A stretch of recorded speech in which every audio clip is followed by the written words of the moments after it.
back to the channel, everyone. We are here today, and this is going to be the long list of videos that are going to potentially be released throughout the next couple weeks, but I do hope to try to get this video out. It is June 30th. The NBA offseason had gotten a little chummy around here, and you know what? There's a player on the Brooklyn Nets, or two really, that have made things very interesting. I mean, we could talk about Bradley Beal. We could talk about how the Knicks signed Jalen Brunson to a star level contract, even though he's not even a top 15 point guard. We could talk about a lot of different things. And even with these players I'm about to mention and Kevin Durant, and I'm not really here to talk about Kyrie because I don't really want to talk about Kyrie. Kevin Durant, we're talking about one of the most polarizing players. I think he is the equivalent of Aaron Rodgers in the NBA. Was uber talented, has gotten his rings, and he's obviously starting to begin, not the twilight of his career, because he's still a top 5 player in the NBA. He's still a freakish talent, but obviously things in Brooklyn have not worked out to the best that it could have been. I mean, we're talking about Kyrie Irving, James Harden. Claxton was potentially going to be a really solid big man. Then they get Ben Simmons. Ben Simmons does not want to play. You get swept by the Celtics.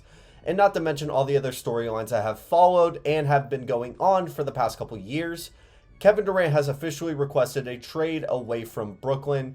Now, there's conflicting reports saying whether or not he wants to be with Kyrie in another team in another city.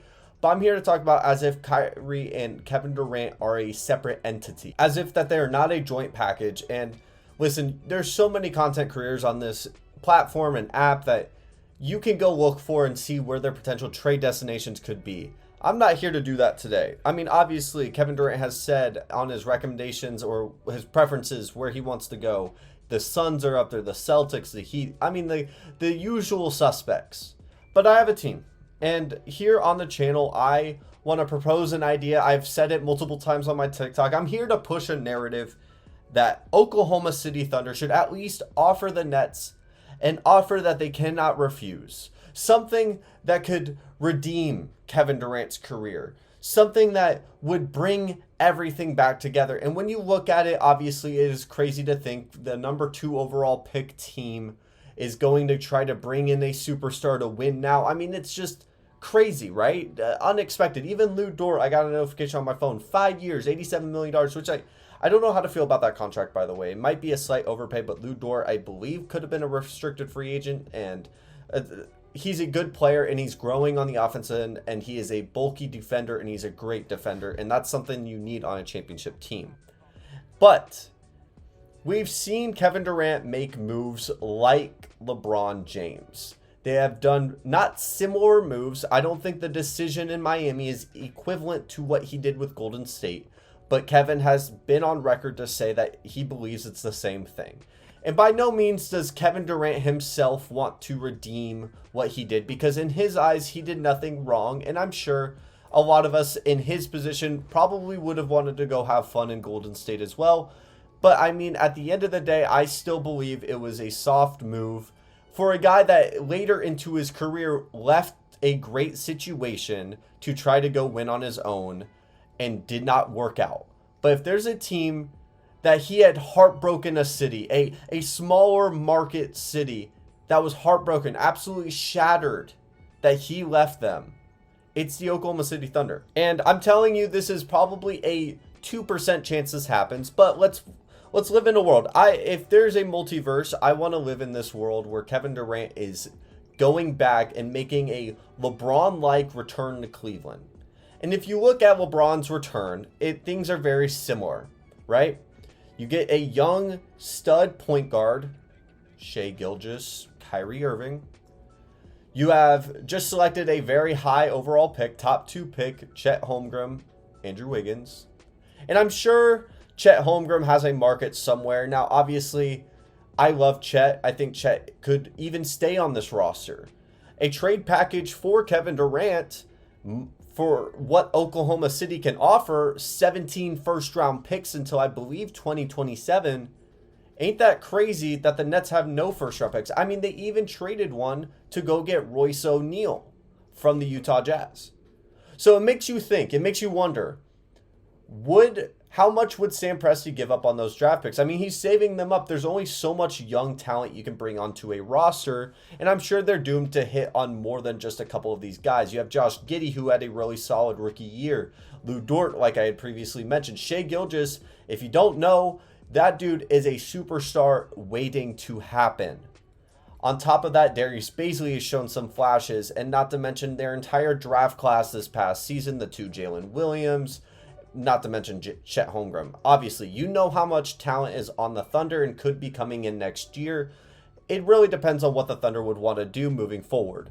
But I'm speaking in the reality that they make a move for Kevin Durant. By all means, he would be the number one on that team. I think a lot of teams that could trade for him, he'd be the number one. And it would be a triumphant return to a city that he had broken and shattered their hearts, that he had made a deep, deep connection to. I mean, there's no way around it. I promise you, if you sat down 1v1 with Kevin Durant and asked him a genuine question, does he still have love for Oklahoma City? And I think he would say, of course.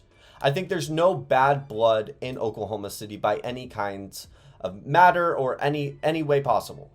And honestly, I would not be surprised if Kevin Durant would go to the Wizards, but the Wizards are a mess of a franchise, and I believe Sam Presti is a better GM than whatever is going on with the Wizards. Obviously, I'm mentioning the Wizards just because Kevin Durant's from Washington, and the other, emotional attachment he would have to a team potentially could be a Supersonics team, which could be coming in 2024.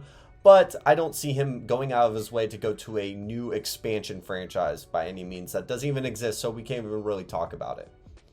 And I understand the Heat have a ton of young talent. They're trying to win now, so they're going to be aggressive.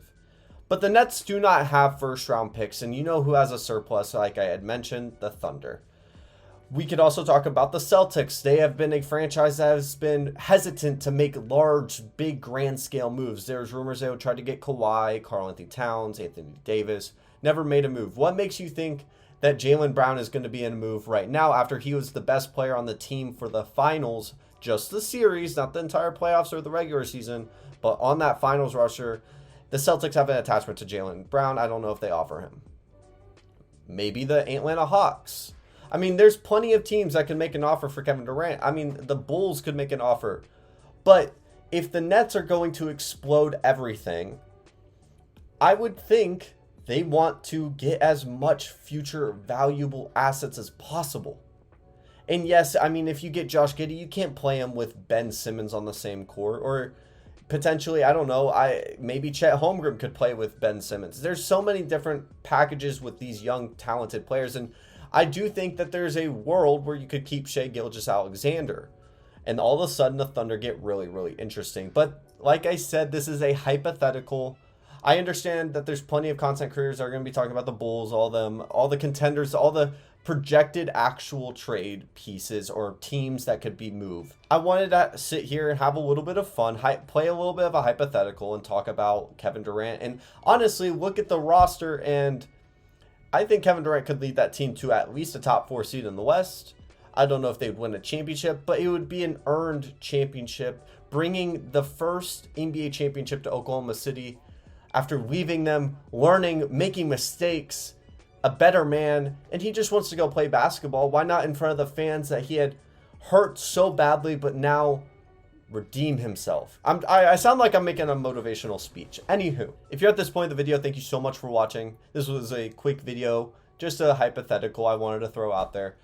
For the next couple of days, you'll be seeing very short videos, quick predictions videos.